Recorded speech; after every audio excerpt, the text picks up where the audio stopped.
All right, let's do it, kids.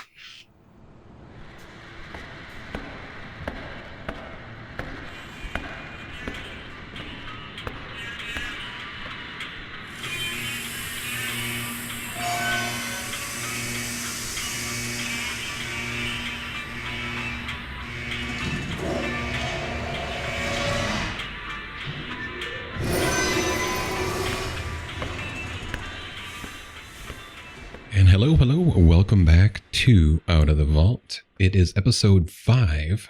Feels like we've been doing this forever, but only 5 episodes in. We have with us today a very special guest. It's one of our friends of the show and one of our administrators from the Vault Discord server, Glum. Say hello, Glum. Hello, everyone. So, Glum, just to give people a little bit of background really quick, how long have you been a Fallout fan and a Fallout player?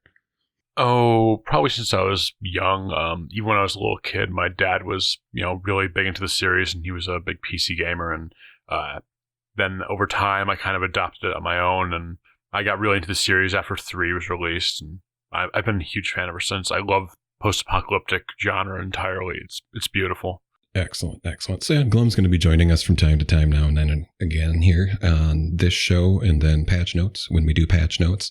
And then we do have a new show coming up as well. We're going to be doing some lore stuff. Probably this week or next week. The first episode of that will be out too. So Glum is here. And then as always, the original Mountain Mama herself, Ariel. How's it going today? It's wonderful. I've had my cup of tea. I've had my breakfast. I'm ready to get this show on the road. Yes, it is. And the merch man himself, Daniel Son Carter. What's going on, Daniel? Trying not to fall asleep to the sound of your amazing voice, Duke. Oh, thank you so much. I do tend to put people to sleep, so hopefully that won't be an issue as we're recording here. A couple shout outs for some of our new Twitter followers here. We picked up quite a few people in the last couple of weeks, and so I wanted to mention the streamer Dead Rabbit Girl. Her streams are a lot of fun. She doesn't just do 76, so definitely worth checking out. And then according to our SoundCloud stats, we have a listener at the Russian consulate in Washington, D.C. So I would love to say something to you in Russian, but I don't speak Russian. But hi, that's pretty awesome. The only Russian I speak would be considered cursing and should probably not be said on air. Yes, definitely not. So hello to our Russian friends. Definitely check out Dead Rabbit Girl. And if you haven't followed us on Twitter, we are Out of Vault Show on Twitter. Check us out there. We post news, fun screenshots, pretty interactive on there. Or you can just go to our website at outofthevaultshow.com, and all of our social links are right there at the top of the page. Along with those social links, we now also have merch. We had somebody ask us randomly about getting a coffee mug with our logo on it, and I decided, why not? Let's do some shirts and some hats and whatnot. So it's pretty fairly priced. We got it as low as we can get price-wise, meaning we don't make any money on it, but it's out there in the wild for people to consume. That link is also right at the top of our page, and you can also find it on our Twitter. Anybody want to give any shout-outs to anybody before we kick things off? Yeah, I want to throw a shout out to Mia again from last week because we connected via Twitter and now we're friends. So, hi, Mia. Oh, go Stella. Hello again. Yeah, it must be nice to have friends. If you came onto Discord ever, you might know what it's like. Yeah. I'm on the Discord. I'd like to do a shout out to myself. I like to shout out for dogs. They're everywhere. They're wonderful and waggy, but they're not in the game yet. Come on, dogs, get in there. Get your work done. Hey, we had a whole episode about pets in Fallout 76. Yeah. We're not doing this again. We don't have 2 hours to talk about this again. I think we need to bring up pets again because they do need to happen. So we're going to get a hashtag going and try to see if we can get a lot of people on it because we need dogs. We need cats. Birds. Birds, sure. Birds. They're in Fallout Shelter. Why not? Hedgehogs. Dinosaurs. Yeah, go nuts. Irradiated squirrels. Yes, rad squirrels. Rad pigeons. Hashtag pets for Fallout 76. Anyway, let's kick this off. Today we are just going to talk about the Bethesda's Inside the Vault post from January 17th. This was the post where they talked about the balance passes getting put on the explosive weapons and two-shot weapons, which was kind of an emotional roller coaster because for about a half hour there, everybody thought two-shot was being removed from the game. It's not. But there's a lot of up and down. And then a little more input on what the new PvP, what they call a more hardcore PvP experience is going to be as well. So we talked about some of that. And yeah, we're just going to kind of go down that list, give our thoughts, opinions, whatnot, and wrap things up as we always do. Poorly? So poorly. Yeah, exactly. Poorly. They started this off talking about exploits. So we all know as players, we know they're there, whether it's item duping or getting into the developer areas and things like that. So they have, according to their post, enabled their support team to remove problem players that are abusing the exploits, whether that's the duping of the exploits or cheat apps or mods to access areas that are otherwise inaccessible and unintended for players in the game world. I can't imagine any of us here really have a problem with them nuking duper account inventories and suspending those accounts, things like that. But how are we supposed to have a terrible economy if we get rid of the dupers? Come on, man. I needed my stuff for really expensive and somehow really cheap at the same time. Well, I mean, you could probably still go on eBay. I'm sure there's some accounts that are still for sale on eBay. So, it's an option. It's so ridiculous. Well, this is something when they talked about introducing player vending, my first thought was, what are they going to do with all the duper crap? Because that's just going to be a mess from day one. I have a great idea that they can use. Mm-hmm. So what you do is you take the amount of weight that people have on them of duped items, remove the duped items, and then put that same amount of weight in for teddy bears. God, the server just overload people with like 76,000 teddy bears. 30 million pink teddy bears. Love it. It would be cute. But look, they did put a post up on their official forums, and it looks like they're going to be, let's see here. I'll read it verbatim here. It says, if you're equipping 50,000 super stim packs, a million bulk ballistic fibers, or any other absurdly high quantity of other rare in-world items, we can find out how many you have. When the system detects abnormalities, we're suspending these accounts indefinitely, pending further investigation. Woof. So it looks like instead of hitting the inventories, they're just going to be hitting the accounts. So mule accounts are not safe, which is a good thing. It's pretty intense. I like it. Yeah, I hope we can start to see more and more posts about that on Reddit and whatnot of people complaining about the fact that their account got suspended. Look, I got the ultimate solution for this. Mm-hmm. If you equip 1 million stim packs or 20 drugs or whatever, your heart just fails. Taking it back to Fallout 1 and 2. You literally just die from having so much stuff. Yeah. Yeah, no, like in the first or second game, I don't remember which one, like the first time I killed a Deathclaw, I died like one turn later because I had OD'd on super stims. Oh, nice. I think that was in 2, but yeah, that'd be kind of cool. Well, then something they haven't mentioned yet that goes along with this inventory exploit is the bobblehead stacking. Yeah. Where people are, dumping a ton of bobbleheads to get ridiculous I did not stats, know that. and then one-shotting people in PvP, one-shotting the Scorchbeast Queen. Wow. Like, that needs to be addressed too. Yeah, it's been a real issue. Especially with the new PvP thing coming out. Like, what are they going to do? So hopefully that's also in the books. We haven't seen any mention of that. But I guess if they're getting rid of accounts that have a ton of dupe stuff, maybe it'll fix itself. So wait, bobbleheads stack? Yeah. Yep. Wait. So you're telling me that all of these 16 odd bobbleheads that I've had and been hoarding to sell to vendors stack? Mm-hmm. Huh. Yeah. Go put them on hotkeys and then just make I'm feeling very evil. Shortcut. Yeah, that's what Glum said there too, is it's been a big problem, especially in PvP, where people are getting just ridiculous amounts of stats, like way unnatural amounts of stats. And that's crazy. Yes, there's people have put out videos of people one-shotting or 3 or 4-shotting the Scorchbeast Queen because their bobblehead stacks are like that's ridiculous. Well, and just like just PvPing people or like one-shotting people who are not in PvP. Like they're on pacifist mode and they just snap. I've heard that discussed. I haven't seen any video of it. That seems like a little weird because PvP, if you're not attacking back, it's only supposed to do slap damage. Yeah, but it's like a percentage of damage. Right. Well, it's like they scale their damage up to like the millions, and 1% of a million still a lot. That seems so excessive, and no wonder why servers crash. Mm-hmm. Yeah, the servers crash just because when people dupe the items, because the game tracks every item individually, even if it's stacked. But I mean, like when you're using the force of, say, Goku on someone like a cat with the damage of, like, you know, I have like 60 health, like you're gonna put so much force and exert it so much.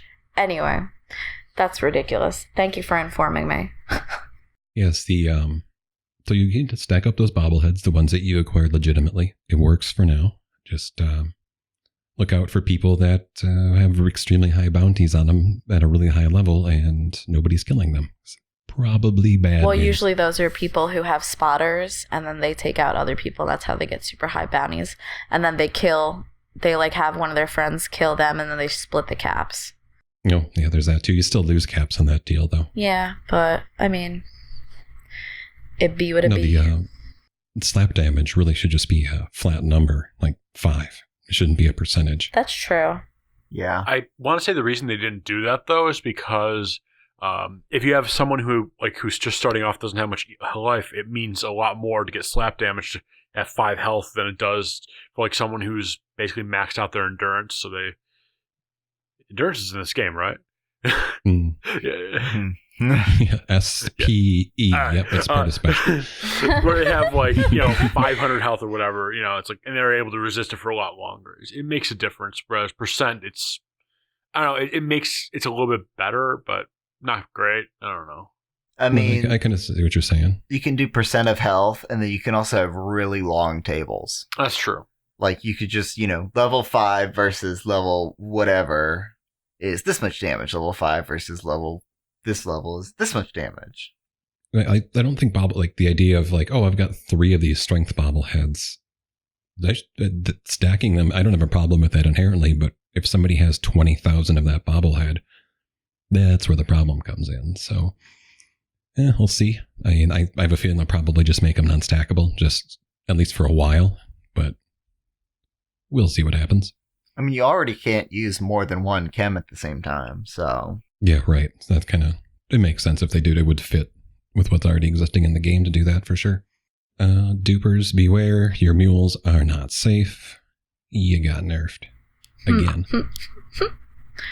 They also, this was probably the biggest one that a lot of people weren't expecting and was kind of an emotional roller coaster for a few people. The balance pass or nerf or whatever you want to call it to 2-shot and explosive legendary mods. When they first posted this article, it stated that 2-shot legendaries were no longer lootable in world after this upcoming patch. And about a half hour later, they amended that to say, nope, they are still in the game. We goofed. So, yeah, 2-shot and explosive now will be doing significantly less damage than they have been, which I'm kind of fine with. A lot of people worked really hard to get those weapons, and it sucks to see them nerfed, but at the same time, they are really overpowered when compared to other legendary mods. So I have a small issue with the amount they reduced it by, though, because the 2-shot, it's like, it reduced from 100% plus because you're shooting 2 bullets at once, so of course it's going to do double the damage, right? But the explosive, that is like, okay, I get reducing that by 20%, but the 2-shot, that should be the exact same. I mean, it's a rare weapon. I mean, maybe make it rarer, or I don't know, where it breaks faster, but still, it's just that should not be reduced, not by itself. The explosive, okay. I mean, I think it'd be a good idea if they did it for each individual weapon. Like the 2-shot weapon that I have is a 2-shot mini nuke launcher. That should be plus 100% because you're literally firing 2 mini nukes. But for stuff like the shotgun or the rifle, that should be maybe plus 25, plus 50%. Well, kind of on Glum's point, though, and he's not, 2-shot by itself isn't, as it stands right now, isn't necessarily overpowered. It's just the unfortunate pairing of 2-shot and explosive. And you do actually fire 2 bullets. People have tested it in game. I've seen it in game. Two projectiles actually come out, whether it's a rifle or a mini nuke or a rocket launcher or whatever you use. So yeah, having that second projectile do less damage doesn't make a lot of sense. Yeah, I'm kind of with you there on that, Glum. The idea of find a more elegant way to fix two-shot other than just a straight across the board hit on the damage. Well, and that's why I'm like, do it per weapon. Because if you fire 2 bullets from a rifle, then they're going to be losing some velocity, if that makes sense. But like from a mini nuke, it's 2 mini nukes. You're not going to be really. It's not based on velocity. It's based on yield. So my thing with it is that it's not really utilizing any of your ammo for that extra shot. So it's kind of like you're not really losing anything with it, so to speak. It's kind of like you never really had that extra. See, like I have a 2-shot missile launcher because you know how I like to make things go boom. So I'm not really losing anything by having another missile get launched by the 2-shot, but having it not do as much damage, because you're actually still gaining something by having it do some damage. So I don't know. I think it's kind of nice. I think they balanced it well. A truer balance would have been to remove all of the duped 2-shots that are out there and oversaturated the market, which is why we have a huge meta going on with the 2-shot explosives, because there's so many of them and you can't really control like the spawn and the loot table, because it's supposed to be something that you find with high luck. Right, yeah. And you kind of totally defeat the purpose with having it like be purchasable on eBay for $16.99.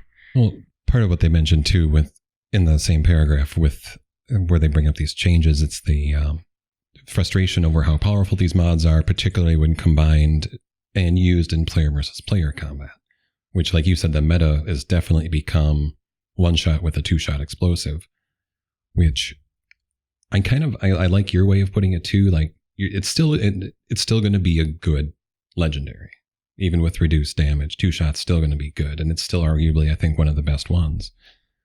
But I also kind of like Glum's point with, but it's 2 things. But then I kind of like Daniel's point too, where 2 bullets, there's going to be some variance in damage, but 2 bombs are 2 bombs. So it's a video game when it comes down to it, and that's how much reality versus what's fair and balanced is kind of a give and a take. So I'm hoping that it's maybe temporary and they'll revisit it later, tweak it a little bit. Oh, for sure there's going to be more tweaks. I mean, when you kind of look at the way that other online games have gone, especially where you've got like basic fighting games like Overwatch, you have them revisiting character stats like every other patch. Like, oh, well, this week we changed D.Va again, but also we nerfed Bastion. Like, that's just the name of the game. Yeah. We're going to keep seeing a lot of this stuff. Which is good. Well, and it's always better to drop it way down and be able to bring it up than to kind of do a more conservative thing and then find out you need to drop it way down. Well, yeah, and that's a point I was going to make too here is that, one, we're seeing the those duper inventories, those accounts slowly getting suspended here. There are a lot of those weapons out in the wild. The suggestion I've seen a lot of people make is that now with new content coming up with opening of the new vaults, which we know are going to be multiplayer raid type content, up the level cap on weapons, come out with some new legendary mods. So the previous, even still powerful, TSE combination becomes less desirable because the new stuff's out and it's level 60 or level 70 and it does something, now that makes better. Sense. Yeah. Well, and then, get more stars on stuff, because we only have 3-star legendaries is the highest I've seen. So start getting 4-star legendaries and 5-star legendaries out in the world. Right. They have the capability to do it. Yeah, it's going to come for sure. And I mean, you can get a 3-star to 4 with like a Scorch Killer, but it's not the same. Like having a 4-star drop would be, I think we'll see that for sure. I think we're going to see some sort of balance coming to that when they eventually do release that player vending, because that's when you're going to finally get that true economic meta. We're going to see like people actually like listing stuff for low and seeing if it sells, and it's all about kind of like time, because I'm sure I was never around for any of the early MMO days, but I'm sure just like any basic economy, it's just going to take time and structurization and seeing what sells for what and who buys what and what can you actually like afford to get, that sort of thing. And I think we're going to see some sort of structure coming with player Well, vending. and Bethesda could also set a minimum price for the beginning, just until a lot of That's that true. stuff that's been pushed out into the world goes away. So, I mean, you talk about people with 1 million ballistic fiber, set a minimum price of 5 caps. And then eventually all of that's going to be, the people who duped that ballistic fiber, they're going to be out of the server. The people who kind of jumped on it right away, they're going to be out of it eventually. So they kind of have like a bit of a guideline per se for selling and prices with the vendor bots that we currently have. So for instance, the one that popped into my head is I always buy diluted stim packs because I'm always in a bind. If you know me, I'm always playing to like 1% health, and then everyone's like, Ariel, you need to heal. So there are 27 caps with the bargain at like the bargain perk at like level 3. So that's like a good meta to start at. Like I could probably list diluted stim packs for maybe 10 caps and sell like 50 of them. And like that's what you're going to see is you're going to see people kind of basing their prices off of what the bots and the stations currently have stuff selling for. Yeah, and it'll be competitive on, undersell the bot, try to undersell the next person, but don't screw yourself out of money that you could be making. Something though too, like what Daniel said, with if somebody has 10,000 ballistic fiber and they're selling them at 5 caps a piece, we do have Red flag. For sure, but there's a cap limit though too. You can only carry 25,000 caps. Really? So yes, So I just found out something about that. There's a hard limit on your caps. A lot of dupers are holding their caps in Nuka-Cola form. Mm-hmm. So people are selling stuff for like 1 bottle of Nuka-Cola. Right. Once they hit their cap limit, they start trading it for Nukas instead. Mm-hmm. And people are duping Nukas as well. So really jacking up the economy that way too, to a point. Yeah. I think it'll all kind of even out after a time. We just kind of have to grin and bear it for a bit. Yeah, I kind of think too. And it's different than other MMOs where like World of Warcraft, where you have an auction house across the entire server, where this is very, very micro compared to that. Yeah. So you're going to see a lot of different things, and it will over time, I think, find, like you called it, a economic meta. But to Glum's point, there's a lot of stuff out in the wild now that's not going to be removed, no matter how many dupe accounts get shut down. That is going to throw that off for a while. And hopefully as they come up with new things and new weapons or whatever, we start to see a little bit more balance to that. So one other thing too, just going really, really quickly back to the mods thing, with another problem with explosive, I think too, is that the explosive perks amplify that damage. So I think a big problem with that one too is the base damage was high, and then you had people with the explosive damage perks really just ramping that up exponentially. So, what I wouldn't mind seeing from the explosive shot, the explosive from the 2-shot and everything, is that if you have an explosive from a non-explosive weapon, by default that explosion should do a separate pool of damage. It shouldn't be part of the actual shot. So like a big issue I noticed, like people can just shoot the ground now and everything just dies and stuff. Whereas that little explosion should be maybe 5 or 10 health, or like something small, or, if realistically you have explosive rounds in the real world, they're not going to do all that much. They're just kind of like, if they hit you, it's going to be hard, but otherwise, Yeah, the radial, the blast radius isn't really doing anything. Shrapnel and stuff might, but yeah, no, that's a really good point. And they mentioned that the explosive radius is going to be whatever they say. Your legendary mod has been reduced damage now, adding 20% of the base weapon damage with an explosive radius instead of 100%. So I don't know what the radius actually is. In using an explosive weapon, I know on really low level stuff, I can shoot the ground and kill packs of low level mole rats and dogs in one shot, which does seem a little bit silly. I totally agree. To do the thing in New Vegas, or not Vegas, 4, where you take the spray and pray, and just schools will be charging at you and just spray it through the ground and through them, and they just all die. All the explosive damage, yeah.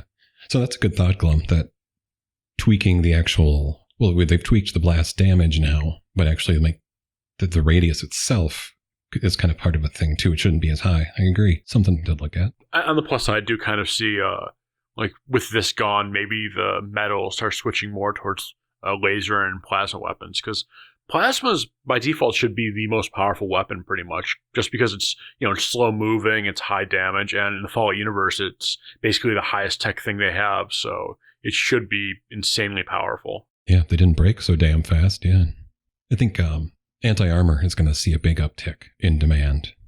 Ignoring 50% of your opponent's armor is going to really negate some of that damage reduction. So fun fact with that, now people are actually noticing that as well, and they're kind of seeking out armor that I've never heard of, Sentinel armor. Oh yeah, Sentinels, it's rare as all hell, but yeah, it's people want it. Is that the reduces damage while standing and not moving by 15%? Yes, I think that's what it is. Okay, so yeah. So people who don't want a PvP just don't move and you take less damage. If I don't move, they won't see me. It's like you're playing hide and seek with a cat. But the so yeah, that's new meta. You'll see, I think, and hopefully they'll do something with plasma weapons. Definitely make them a little more durable so they don't break after you fire 2 cores. Well, I think, and then don't go ahead. It's if you have 5 pieces in a weapon with the effect, you get 90% damage reduction. Well, that's going to be an issue. Damn. So, I need. Yeah, so that's why people are seeking it out. I need some of that for my new character, so I can just stand there and just minigun stuff. Just apparently, people are talking about it on the 76 subreddit a month ago or 2 months ago, and someone just brought it back asking to see if they were like, is it still OP? Yeah, I saw. So I think people are starting to get some cogs a turning. What I would love to see in the future for armors like that, for any kind of build, is that you'll have weapons that actually have different effects based on what armors they encounter. So like, because bullets shouldn't work the exact same way with everything. Like if you hit power armor with a bullet, it shouldn't be as effective as laser or plasma. And like anything like cloth wise, obviously the best would be bullets because they're quick, effective. I mean, it's not gonna cause the same bleeding effect as others would, but still, I don't know. I'd like to see that evolve too. I think that would change things up a lot. Yeah, doing more with that thing. Like leather armor is still pretty decent against energy weapons, comparatively speaking. But they'd almost have to bring in different damage types or do something to. It would be neat though. It would be a little more realistic. It's a video game. How real is it? But yeah, I'm just spitballing because I'm thinking of like I've been just kind of focused on the whole issue of like where the meta is going to go, how are we going to fix what's wrong, and like doing stuff like that would severely alter where we're at. We're to the point where all the past like issues are just gone, and when you start doing that kind of stuff, a 2-shot explosive is just it's only going to be good against certain things then, so whatever, and any other weapons that come in, they're only going to be good against certain things, and forcing people to kind of change their playstyle or their loadout based on what they're going up against, or if they're going in PvP, who they're going up against would be, I think that'd be pretty cool. Well, I think that's like the best way you can do like specialized builds. So, if you're, a shotgunner, you have a certain group of people that you are, that your build is like perfect against. But you have this other build that you're not great against because your weapon doesn't work as well in their armor type, playstyle, whatever. But then if you rank up in that rank, eventually you get to the point where you're really good against the people you're meant to fight, and then decent against the people you probably shouldn't fight. Kind of like pros, or like rock, paper, scissors, where paper beats rock, or rock beats scissors, scissors beats paper. Mm-hmm. Well, like, but to Glum's point, like a shotgun versus power armor should be completely different than a shotgun versus leather armor. Mm-hmm. But it's a video game, so, and it's Fallout, and they're building it on an engine that's been very well established. So it would be cool to see, for sure. Yeah. Oh, yeah. It'd be amazing. And I'm just thinking with that because it would make raiding a lot more interesting because at the moment, the way they had it set up in the beginning with the card system is that, you have your build, you have your cards, and that creates sort of a, you need these people because you're weaknesses here or here. But the way the current meta is set up, you don't really have those weaknesses as strongly. So something like that would increase your weaknesses towards certain things and your strength towards others, and it would make you have to rely on others more and force team play more. Yeah, force that grouping aspect and more of the co-op. Well, and then you can also tie that into having like card packs. So, if you want to do shotgun, you can't change your special stats, but you can really quickly switch out, what your card pack is with what you're going into at the moment. Oh, you might not be as effective if you're like a melee build trying to do a sniper, but then trying to do like different like loadouts or decks. People have called the idea like being able to quickly switch your loadout instead of having to fiddle around with cards. Yeah, and that'd be really great with the new PvP sort of mode they're trying to work out. Yeah. We'll go into that here too. With one more thing really quick, other changes before we get into PvP, mod scrapping. Mods will no longer scrap by accident. They will now you have to manually scrap them in crafting and repair windows. So if you're like me and you have scrapped XO1 shocks by accident, not anymore. So hooray for that. Let's getting into PvP. Segue. I know I'm not big into PvP. Glum, Ariel, Daniel, are you guys big PvPers at all? I've done it once. Glum has a great story about it. Well, I got a great story too. Glum, give us your PvP tale, Glum. All right. So I was out with a couple of stronger members from the server. They have, better armor, better weapons. They're carrying 2 shots and yada, yada. And they decided, hey, let's go PvP. Let's go to public workshops and start ganking people. So we'd head over to a workshop and immediately we find someone, level 40, level 30. They're very easy to kill. And they start harassing them, killing them again and again and again. And they blow up their shit. And at one point, like, I don't know, half an hour in, we're still messing with them. This guy's like, I've spent so long building this. I spent like 2 days on this. I hate this. I'm so mad. I'm just like, oh. I felt so bad. And like the other 2 are just still doing their thing. I just like kind of wander over as they're killing them, like behind the scenes, just kind of sneaking in. I start rebuilding everything. It's like, a little bit of grief or guilt, huh? Yeah, I've never been very good at that. And it's awful. Halfway through, I was talking like, oh, I'm not. This is just a little thing. I'm not gonna, run out and grab materials. And I run out of materials. So I just kind of wander off into the woods. They're chasing them around. I grab lots of wood for about 20 minutes. I come back. I keep building.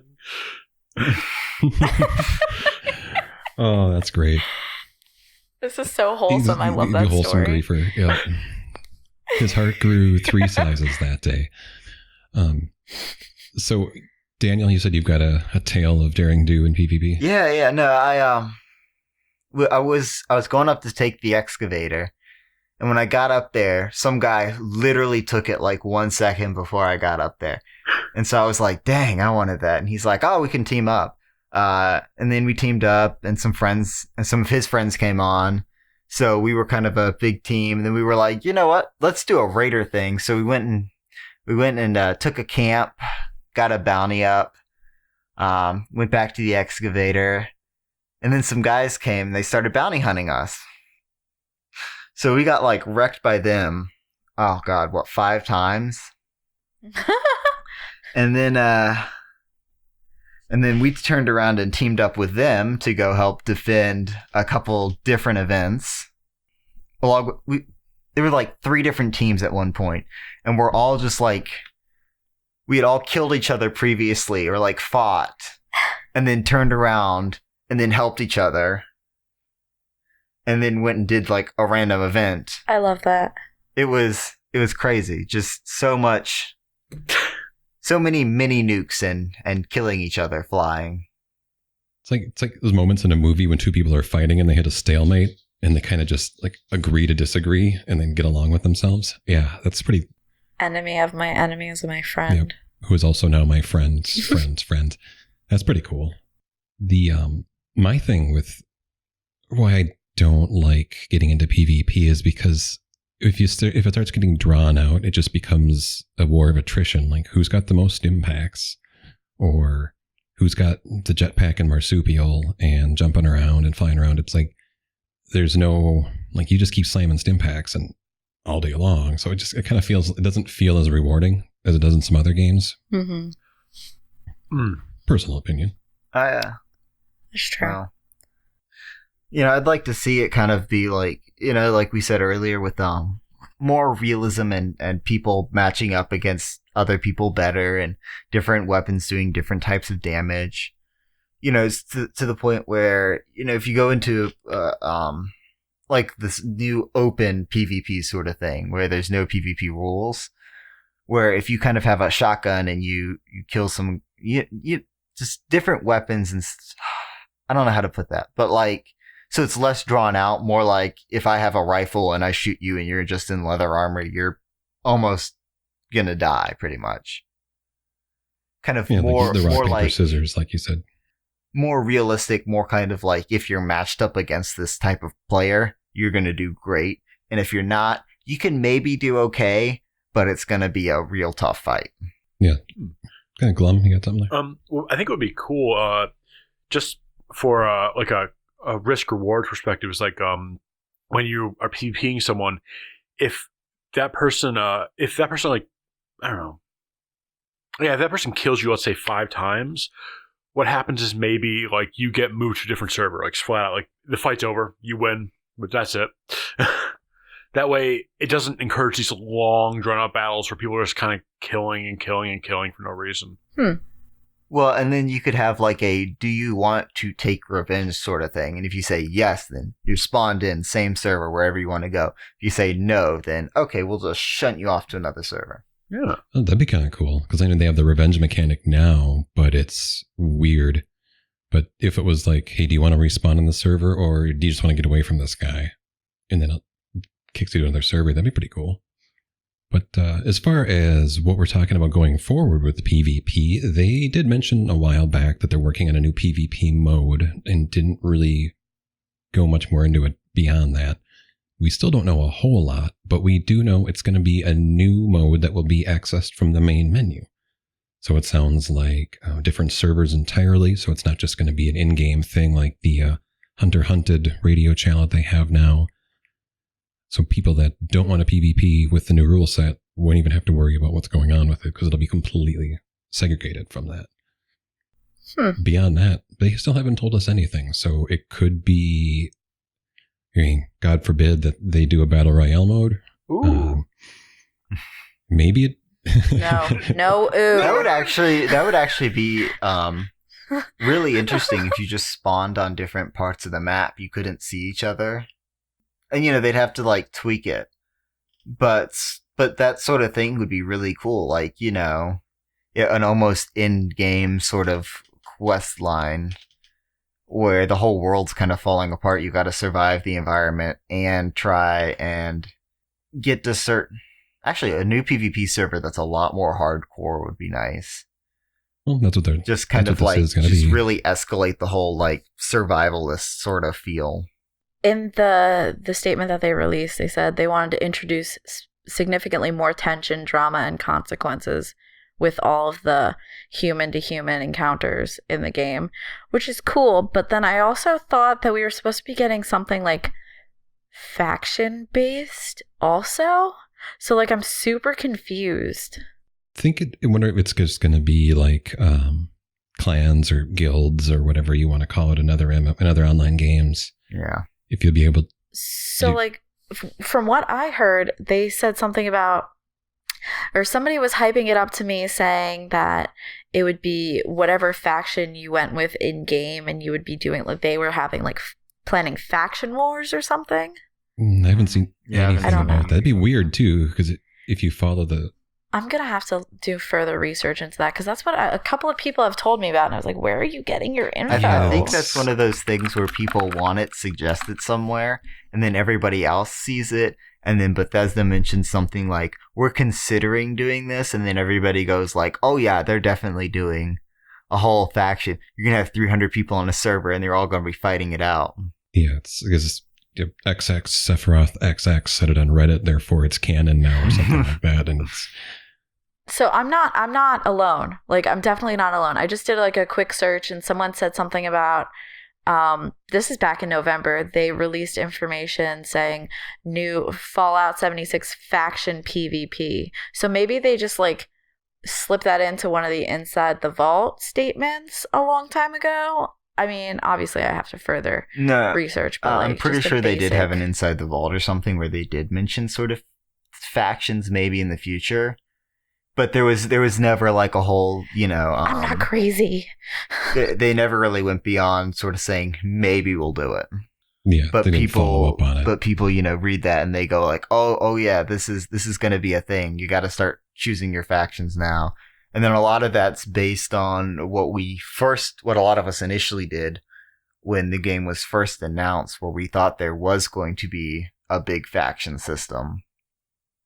So we all started grouping up and, doing all that. So I think there's a lot of what people did in the past, what Bethesda has said they're considering doing, and what people hope they will do, all kind of combining into what people think is going to happen. Arg. Yeah, it's a big, we don't know. So I think. Well, what can I say what I don't want? Yeah. Faction-based PvP.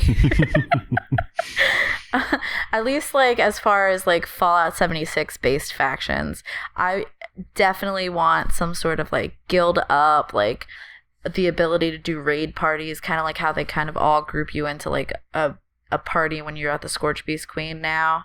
Like, I want raids, I want raid parties, I want a guild bank, and I want a blanket auction house. But regardless, I'm glad that was all just mostly hearsay and conjecture. I would love, and I would just like a better working PvP system. I might actually take interest in it when it comes out. I think check it out for sure. For a hardcore PvP server, that could be really interesting.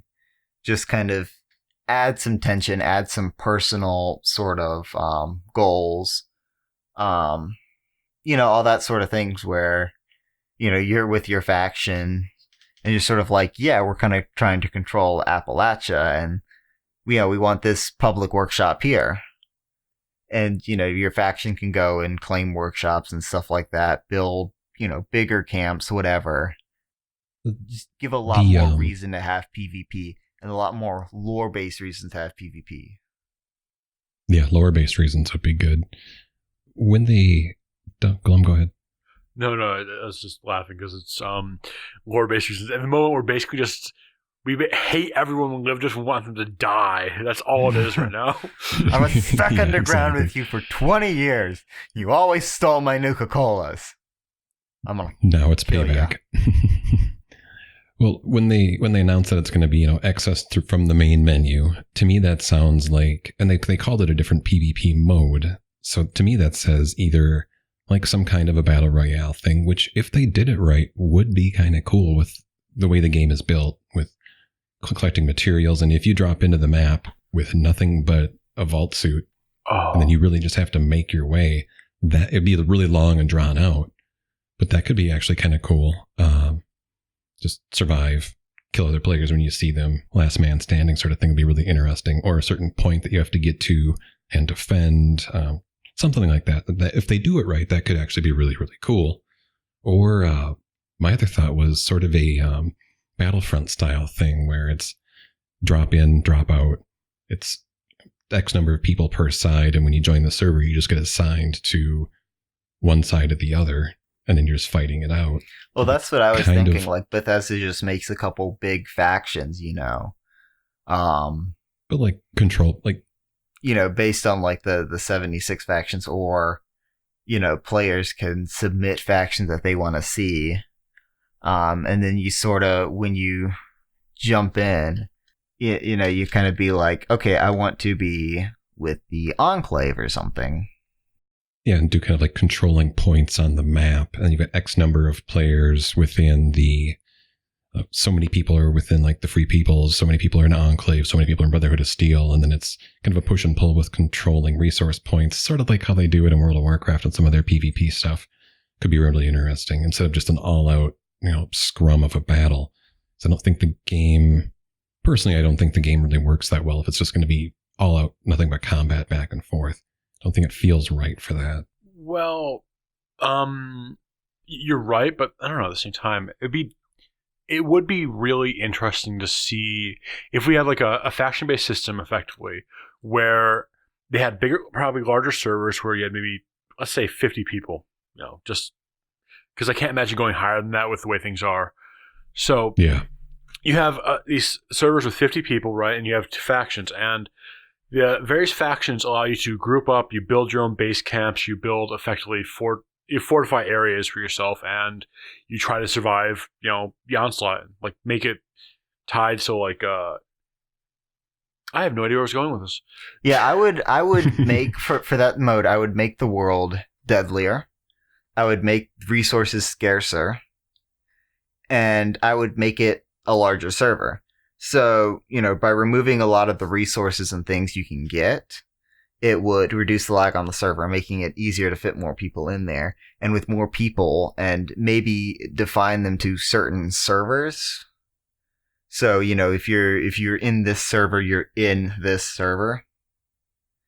And, make it so, you die, you lose all of your stuff. Maybe whatever's not equipped or whatever, drop your carry capacity.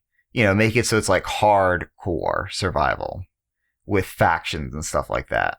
Yeah, that'd be kind of cool. Or back to sort of like that combined with sort of like a battle royale kind of thing. Like they could have nukes go off on the map at various places to sort of force people to force those encounters a little bit more, like they do with battle royales, where like the map gets smaller. Yeah, we're like, or have them go off. So if you're a smaller faction, you kind of go away from the nuke, and if you're a bigger faction, you kind of go towards it. Yeah, there's a million ways they could do it. They've given us 0 details, so they haven't even given us a date really either. It's just sort of down the line. So they haven't even given us a big bad villain to hate besides the Scorched Beast Queen. And yeah, we need bosses. Bosses, pets. Well, you brought up a good point, though. Like bosses. I could see trying to get the Scorched Beast Queen as a pet. Being able to ride everywhere. That'd be funny if that was like a glitch in the game where if you just cleared all the enemies, you could just pacify the Scorched Beast Queen with Animal Friend. Somebody stacks enough bobbleheads on their charisma, maybe they can pull it off. Quick, somebody nuke Site Alpha and let's test that out. Let's try it out, right? Not Glum, you were about to say something there. Oh, right. So, yeah, you brought up a good point, though. Like, we don't, like, as of right now, the way everything's set up, we basically have been told, yeah, welcome to the real world now, and this is how things are. And we're wandering around, we're seeing that everything's basically dead. There's nothing there. Like, there's no hope, really. There's no, mystery going on. We're basically just kind of sitting in, things that we were told that happened, and that's it. So I think it would be advantageous right now for the next week patch, or hell, when they eventually open up freaking Vault 94, I think it was. Well, there's a whole bunch of vaults that'll probably get opened. There's like 4. I think there's 4 different ones that people have been data mining and accessing with questionable techniques. So there's 3 separate vaults besides 76 on the map. Oh, okay. Well, we were all wrong. There you go. I mean, I didn't guess it. No, now that I'm thinking through it, I didn't know that, because there's that one, and there's that other one, and there's that other one. But so there's 94, there's 60. Hang on. 69. Point is, there's a bunch of vaults. No. There's 3 vaults. No. And they're going to be opening up soon. So, and what was your point with that, Glum? Oh, so my point was that when they eventually start opening things up, I think it would be a good opportunity for us to maybe start involving the factions in an actual, these are things that are happening, these are what we need you to deal with, kind of things, where it's like the world is getting turned upside down regularly. Like, we think it's messed up now, but, new keeps getting added on, and we have to figure it out and all that. Proper storytelling where it's not just we're running into after it from behind, or from we're running after it, but it's really already happened. Like kind of like Vanishing Ethan Carter. So yeah, right. It needs to actually be, stuff that we're running into that's new. I think. No, as opposed. That was actually a thought I had. Like I've been playing a lot of Elite Dangerous, where I think I mentioned this last time we recorded, but community goals, like just have these sort of feed the people. Well, yeah, but there's, gosh, I don't remember if we discussed it on air or in chat, but we were talking about No, we talked about it. Yeah. What were you saying, Duke? Oh, I was going to say, I think it was last episode, maybe the episode before that. It kind of came up where we were talking about those kind of events, and I might have even got cut, but I likened it to the really early days in World of Warcraft back, the early 2000s, and they had events to there's this new raid that's coming, but you need to open the raid, so everybody needs to, as a community, put resources into this thing. So everybody needs to work together to make this thing happen. It's kind of that wouldn't work in Fallout necessarily, but that idea of a community goal to a thing or something everybody has to do together in kind of a way. Contribute fusion cores to open the vault. Go help build a bridge or help clear this bridge off or something like that. Yeah, that'd be because we were talking, Duke, about future areas they could expand, and over the river into, what was it, Ohio was one of them. Into the woods. Yeah, across the right west of where the Mothman Museum is, right? The Mothman Museum, across the Ohio River there, that's Ohio. Yeah, so if they were okay, contribute explosives, wood, metal, and circuit boards to help clear the bridge. And then kind of temporarily had construction bots or something. Well, no, I'm thinking you kind of clear the cars out and then they kind of make a wall up and there's robot sentries near it. And then that's how you get into this new world space. Yeah, I think that'd be kind of cool. Just as a fun event sort of a thing to do where once it's open, but you were there, you were part of it, you did that. Mm-hmm. You don't really lose anything by not contributing, but by contributing, you have a goal and a quest and stuff you can do and just a cool story to tell, which is... Maybe you get a t-shirt at the end or something that says, I opened the bridge. I did this bridge and all I got was this stupid t-shirt. Mm-hmm, exactly. I went to Ohio and all I got was a stupid t-shirt. That would be brilliant, Bethesda. Yeah, as an Ohio resident, that would be pretty cool. They mentioned something about the vaults being like dungeons. Yeah. So dungeons plus equal bosses. So are we gonna have? They're technically gonna be like raids. Yeah. But I want raid parties. I want big groups. I want a whole bunch of people working together. I want gigantic crazy bosses, and I want good loot. I think the vaults are going to be more like not like dungeons, but more like just kind of like we have right now with the events. Kind of more like, go in there, get the data, repair the reactor, whatever. Well, the way that I don't know where I get my source information anymore. Well, what we've seen from people that have actually been able to access them in the game currently, because they're built, they are in there. There's no, they're not getting any of the story elements of it, but we have descriptions of what they're like. And it really does sound, to me anyway, like they're more of a 4-person or a multi-person raid sort of progression, for lack of a better term, raid, or just like a dungeon run in another MMO. I'm kind of like that's what I meant. Glass Cavern now, but make it actually difficult. And then tying back to what I brought up earlier, kind of with, like Ariel said, good loot, that's where we could see maybe level cap increases on equipment. Mm-hmm. You start getting level 60 drops, level 70 drops with 4-star different drops. kinds of 4 stars, 5 stars, maybe bring in a couple new legendary effects or something like that to sort of push that problem of the existence of too much stuff from duping in the game.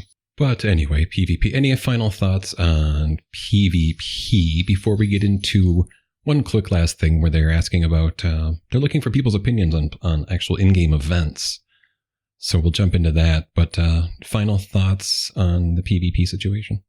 I think the PvP kind of really leads into that whole event thing. Because, like, if they're going to be opening up this new PvP mode, there's bound to be some events involved with it, right? Yeah. Sorry, dog was being loud. I had to mute my mic. Okay. I'm over here like I'm being funny and stuff, and nobody's paying attention to me. Oh my god! 3 dogs in here, and they're getting really antsy. So. It's okay. Yeah, no, it's. Let the dogs out. They can let themselves outside. Thanks, Glum. They've got an automatic door. They can let themselves in and out. But yeah, the events. I think they're definitely going to be dropping some more in there, especially with the feedback they've requested. Well, I've seen some new events pop up that I've never even seen before. Like the other day, something caught my eye. I was like, I don't think I've even heard of this event before. I'm sure when like one of the Enclave events or something. I would be really. It wasn't. It was weird. I mentioned it because I was in voice chat with like 9 people, and I was like, "Has anyone ever heard of this?" And they're like, "No." We could all just be sheltered. I would be really surprised to see them put out a new event and not mention it. Yeah, but it's not impossible for them to just stealth drop it in there. It's entirely possible. They've done that before. I've seen like small changes where they've added things to the game, and it's like, what? When did this get here? And it's never really anything big enough for them to mention in patch notes, but it's like that. Oh, before they got super transparent with their patch notes, anyway. Yeah. But it's also possible that maybe it was in the game to begin with, and then there was like a glitch preventing it from appearing as much, and then like, oh, minor fix, okay, it's there now. Yeah. Yeah, there you go. Or like, what is... Or things are more likely to appear as you've explored plausible. more of the map, as you've joined the factions, as you've leveled up. So as we've gotten more time in the game, and as they've kind of fixed the game, we start seeing more stuff pop up. That's very possible. What's the swarm of suitors that's still broken? Not as broken as it used to be, but it still barely works. I tried to do that once. I died so many times. It just kind of went, you know what? It's not worth it.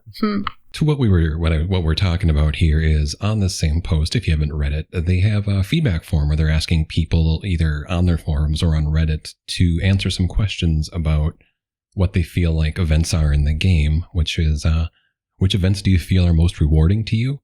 Which events do you not care about doing or dislike, and why? Do you prefer to play in teams or solo, and why? What types of events would you like to see in the game? And how do you join events? Do you fast travel? Do you go to location expecting to start an event? And finally, how would you feel about bonuses for completing a daily or weekly event? And they kind of go on to talk about it, how they know people are frustrated with when you travel somewhere for an event and it ends right as you get there. And they're trying to nullify that going forward, kind of tailor events to what people actually like. So I think if we go around the table here, starting with Glum, answer those 6 questions. Which events do you feel are most rewarding to you? I'll be honest, I kind of stopped doing the event as much. Because of how often I disconnected from the game, they kind of just, whatever. Like if I was in the area, maybe I would do one, but I never really cared. Yeah. I've never chased them down or anything. Yeah. Like if they're more rewarding or their servers are more stable, or really, I'd probably be more interested. But otherwise, it's usually kind of a whatever thing. Like I've done Poseidon a few times. Like that one's a fun event to do. But outside of that. Yeah, the powering up the power plants one is good. Yeah, I like that one too. So then the next question is, which events do you not care about doing or dislike, and why? Kind of answered that already too. Let's see here. Which events do you play teams or solo? Generally teams only. I like doing things with other people because you get a little more unexpected actions in play, and if it goes bad for you, you have backup, obviously. Gotcha. And then what would you like to see? What kind of events would you like to see in the game? Oh, that one's a great one. So I would love to see events where, they expect basically the whole server to come in and do things kind of like on the level of the Scorch Queen, except, not as dangerous. Something where you need a lot of people in the server to come in and work together, and as a result, it creates sort of a long-term, well, not a long-term effect, maybe a effect that goes for maybe 48 hours or whatever that benefits everyone. who participated. That would be really cool to see right there. And it would, like, it doesn't need to be like good rewards, just having something maybe like increased health or boosted, durability and things like that would go a long way towards making them more valuable. That kind of ties into the last question on there is, how do you feel about bonuses for dailies or weeklies, and having something like that as a weekly event where it's a big server-wide thing, and if you happen to be there when you can do it and you get some kind of long-term, like you said, 24 or 48 hour bonus from it, that'd be pretty cool. Yeah, that's exactly it. I mean, if you start providing bonuses that actually affect gameplay, I mean, people are going to do them a lot.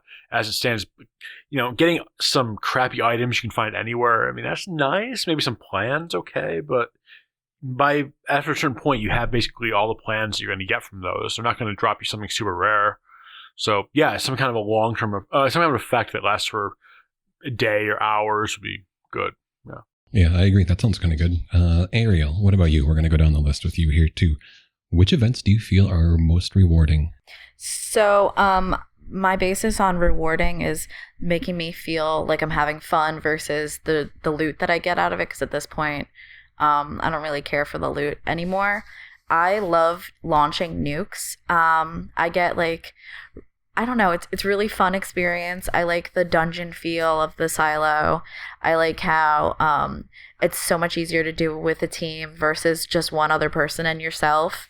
It's kind of a grind and it's fun because at the end of it, you get to like nuke Fisher Prime, or you get to nuke like White Springs, and you get to go off and just gather legendaries that collect dust by killing a whole bunch of glowing things. I don't know. That's fun. I like the whole launching of the nuke. So death from above, in short.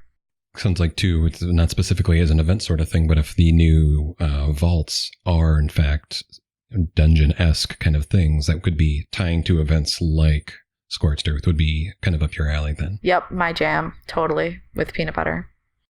And so then on the flip side of that question, which events do you not care about doing or dislike? So I don't really go out of my way to do a lot of the random like daily events, like go collect this XYZ for this robot up in Grafton, or it's the monster.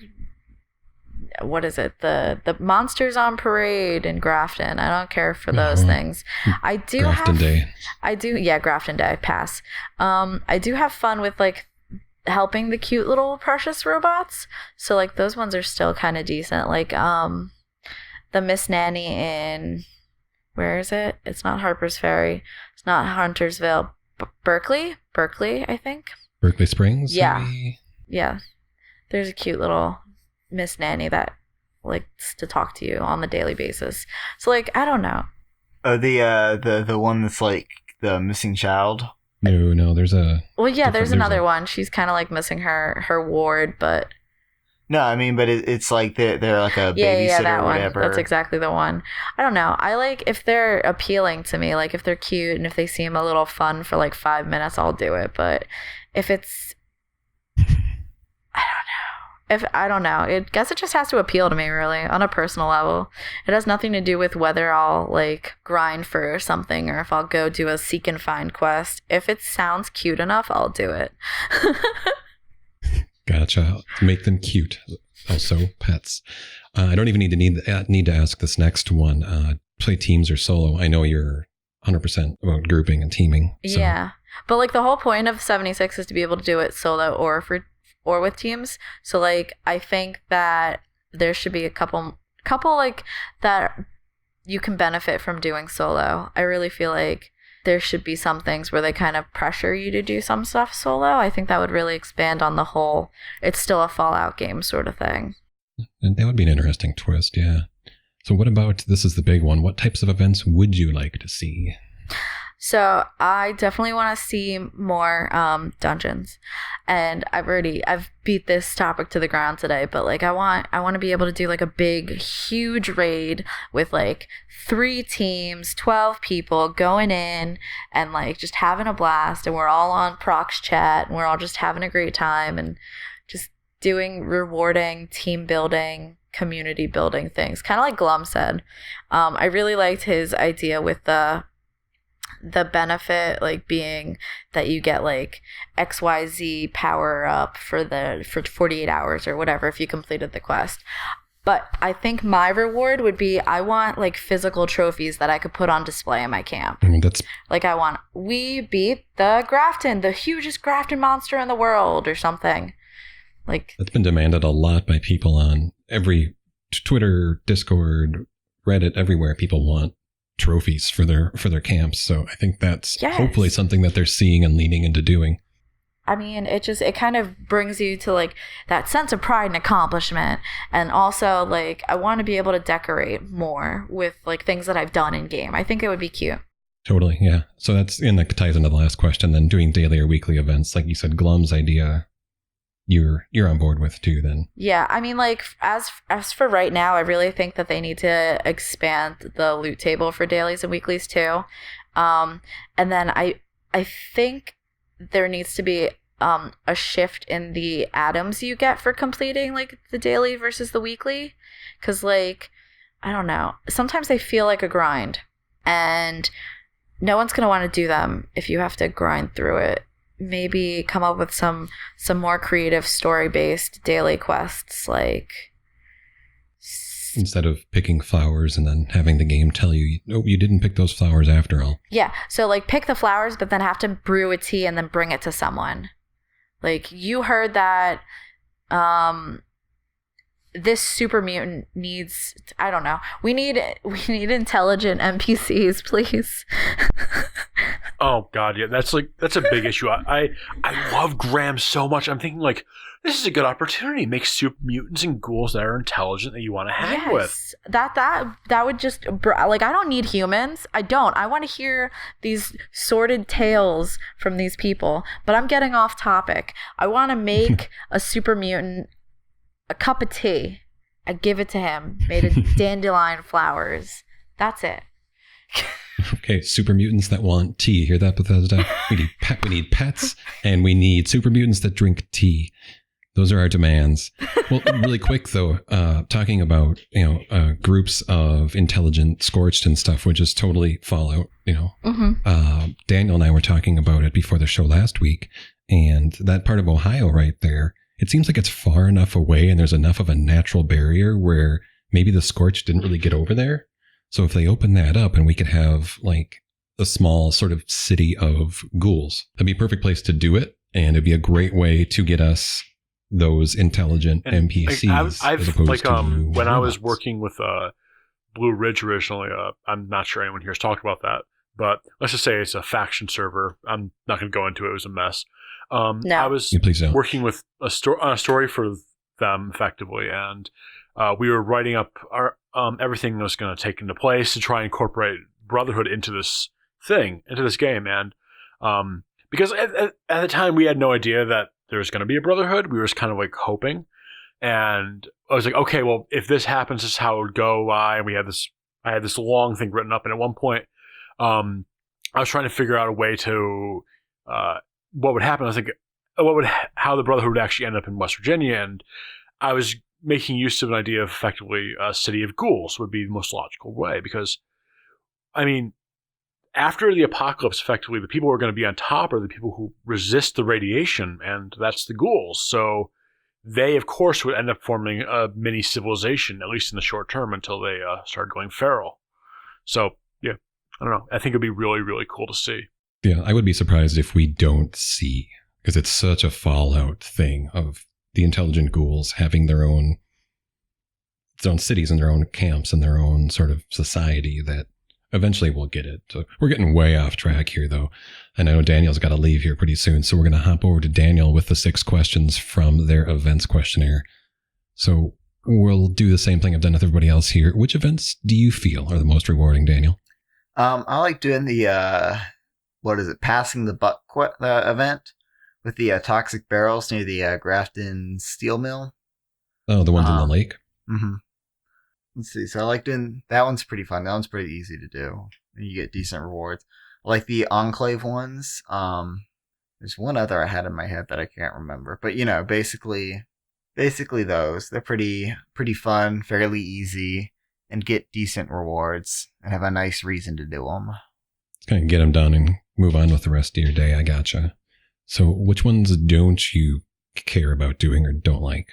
That Brotherhood one and the Oh, you're talking about Line in the Sand? Yeah, and then like of course all the like fetch quests where you have to like go across the map and then go to the other side of the map and go to the other side of the map.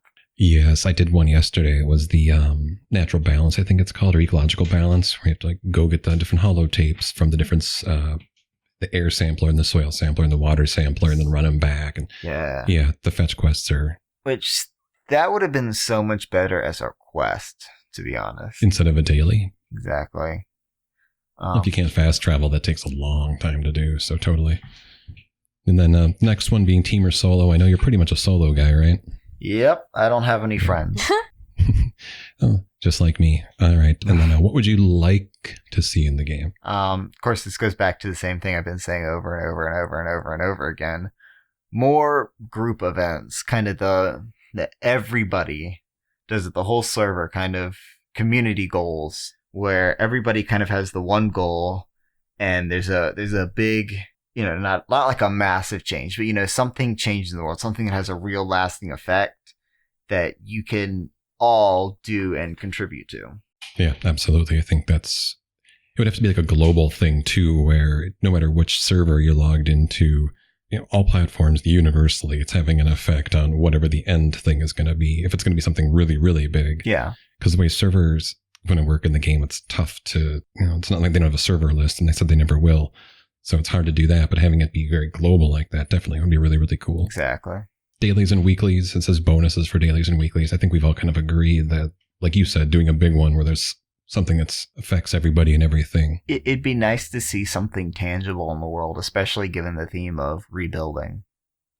And I think we'll probably see that as the game progresses and matures and gets more and more streamlined and all that. But just in general, something that's tangible, that everybody worked together, that would be amazing. Well, yeah, totally agree. For answering those by myself really quick, the ones I feel most rewarding, I don't really do events. I know you were grinding that one quest pretty hard. Oh, Line in the Sand? Yeah, I'm just looking for the power armor plans, and I still haven't gotten any, so I don't know if that's a myth or if I'm just extremely unlucky or what it is, but yeah, I don't do a lot of events, I not my thing, I guess. So which ones do I not care about or dislike? The fetch quests I definitely dislike. This is not my jam. If I'm going to do one, I'm going to avoid those for sure. I'm all-time solo. I play at a weird time of day. Nobody else plays at that time, so I'm a solo guy. Events I would like to see, what everybody else has been brought up have been awesome ideas. Oh, cat scratching the wall. Stop it. I just echo what everybody else has said. Give us server events, the big stuff that's going to impact the world, stuff that gives us reasons to do things as a team or solo, depending on the type of thing it is. And dailies or weeklies, yeah, as long as they're worthwhile, not just, here's some, atoms are nice, but something Glum said, something that's really feels like you earned it and it actually makes a difference, whether it's something in-game physically or just a stat buff or whatever it is. All right, I think that about does it for the Inside the Vault January 17th, 2019. Do we want to go over some of the other ideas for shows we've been talking about? Get some community feedback? Oh, yeah, definitely. As far as, wrapping up the episode here, talking about the Inside the Vault on Out of the Vault. Still stole our name. Yeah, we've got, if you've been following us on Twitter or if you're in our Discord, we've got the lore show coming up, the People's History of the Wasteland. We're going to be doing a kind of through the timeline of Fallout from the earliest kind of possible points where Fallout breaks off from our own reality right up to the latest possible point in the game, which I'm pretty sure is some of the end-game cutscenes from New Vegas that go into like the 2900s. So we'll be just going to slowly work up the timeline, do special episodes on certain factions and really big events, and then cover the smaller stuff sort of in fits and starts as we go along. So that's one that we're all steam ahead. We're going to start recording that this week. And then Daniel brought up the idea of possibly doing some kind of an actual like tabletop roleplay sort of a show. And we're feeling that out. Need to do some research on what would work, how it would work, timing that all out and everything. But I think it'd be a lot of fun to do some Fallout, roleplay on like Roll20 or something like that as a occasional show or a weekly thing if it works really well. Who knows? That we're kicking that idea around. What am I missing? Some thinking about doing some live streams maybe. Still working out the details on that. But you know, as we're doing research for the People's History of the Wasteland or something like that, maybe do a live stream. Yeah, Glum brought it up before we started recording too. It'd be fun to do from in-game and actually do a show with all of our characters in one place, hanging out at a camp. So it's kind of let people come in and join us, record the show live, put it out on the internet, edited later. But yeah, it's all stuff we're kicking around. So stay tuned as we figure these out. Yeah, we're growing and building and trying to keep things fresh. So we're doing great on listens, and thanks to everybody that tunes in every week, giving us comments through via the website, dropping into our Discord server, everybody on Twitter that's been so awesome. Just thanks. This was just a kind of a pet project for us, and getting people that like our stuff and want to listen and like us is really, really awesome. We really, really do appreciate it. So let's finish things up here with Glum. Do you stream? Do you have any social stuff you want to promote? I do stream occasionally at twitch.tv /GLUMERLUNK.